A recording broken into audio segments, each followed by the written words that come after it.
So this is my very first YouTube live. So if you're with me, congratulations. You're participating in my very first time ever on YouTube. So anyways, thank you for joining me. I wanted to start off with a saying that I heard this weekend. And it really kind of like blew me away because the saying was, racism is so rampant in America that when you protest racism, they think you're protesting America. And that really sat with me. And I thought to myself, that's really true. And then, of course, with this Hockey Canada scandal going on, it's the exact same thing. Toxicity in hockey is so rampant in Canada that when you call out toxicity, they think you're calling out hockey. And nothing can be further from the truth. And there's people out there that are just really tentative right now about calling out the leadership for Hockey Canada because there's people out there that confuse and are the opinion that we're calling out hockey or our patriotism for Canada. And nothing can be further from the truth. I love the sport of hockey. I love my country.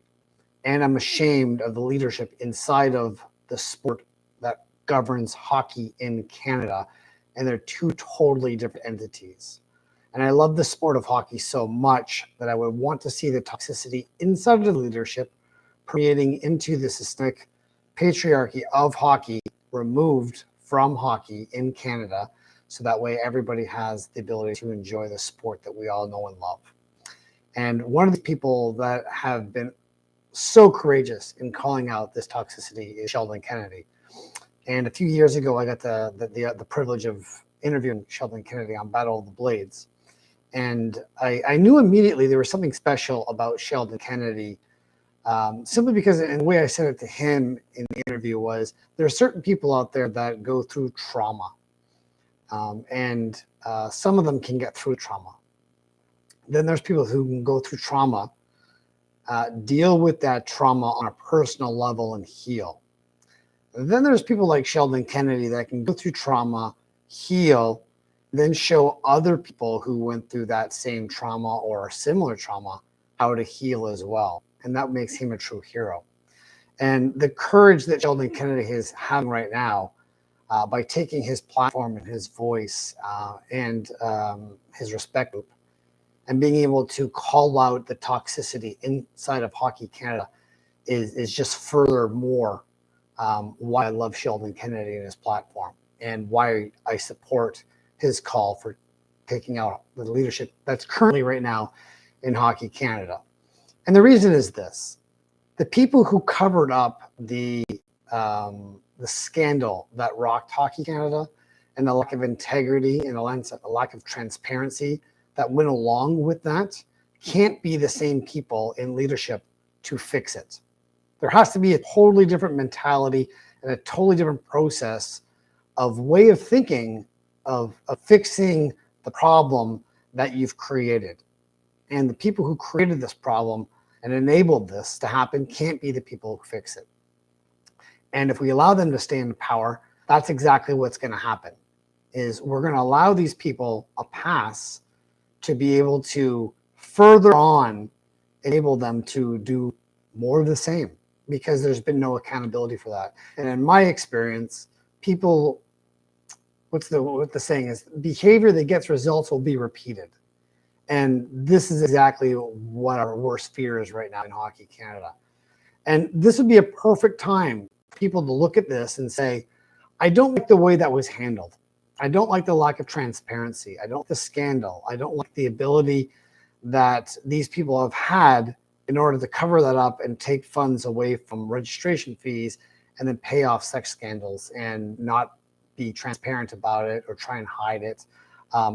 Because we all know it's wrong. And if we did it in our jobs, we'd be expected to be fired. And even for just doing it, let alone covering it up.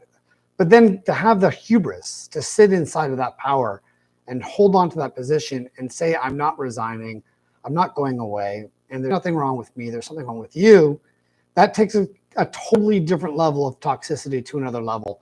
And immediately when you see that, there's no repentance there. There's no authenticity of, what we did was wrong. This is the reason why we did it. It was for the good of the whole. We were doing that. There's none of that in Hockey Canada leadership right now. And the people who are afraid of removing the Hockey Canada leadership are afraid of their own power being threatened. They're afraid of people like either jibing them or bullying them or being the people when they were kids that were made fun of trying to stand up to the bully. And everybody was afraid of the bully on the playground until they weren't. Until one person stood up against the bully, and then one became two, two became four, four became eight, eight became 16, and then all of a sudden the bully actually left the playground. And then the kids took over the playground again. And then everybody played nicely in the sandbox. And that's the hope of what I think we can be doing right now by resetting Hockey Canada. We have a great opportunity here to take this opportunity of horrible circumstance and righting the ship, recreating the systemic rules of how Hockey Canada is to serve the people as opposed to the people serving Hockey Canada, and then having the sponsors have a say in exactly what they get to brand themselves against inside of the toxicity that's already right now in leadership.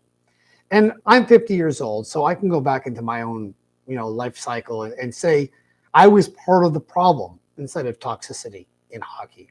I grew up in it. I was a part of it. I participated in it, and it was wrong. There was hazing. There was bigotry. There was prejudice. There was sexuality that was on amok. And it's ingrained in hockey as part of our culture. And we can't allow that to go that way. And one of the things that I wanted to do is call this out right now as it is and be able to create allies right now so that way we can walk through this. And inside of that distinction, we can actually start systemic change and meaningful change. So that way other people don't have to go through the exact same toxicity that we had to go through. And that way we can pave a safe spot for the sport of hockey and enable that pathway to be able to be free from that toxicity, that bigotry, that racism, that sexism that is now rampant inside of our sport and set it straight. And that way we can all love the sport of hockey moving forward and make it for everybody, because hockey is for everybody. It's inclusive. It should be a wonderful, beautiful sport for everybody to play and have the resource to play without the parameters of that. And women's hockey inside of this needs to be able to benefit from this change. And I, for one, am like standing with Sheldon Kennedy, and I'm looking forward to seeing the support.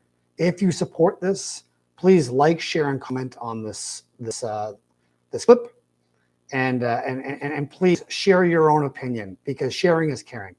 And if you're one of those people out there that believes as fervently as I do that this needs to change, please reach out, join, find a way, reach out to Sheldon Kennedy at the Respect Group, and be able to put some of your support behind him and all of us inside of the sport of hockey. And I want to thank you for your time. Thank you for your consideration. And thank you most of all for your support.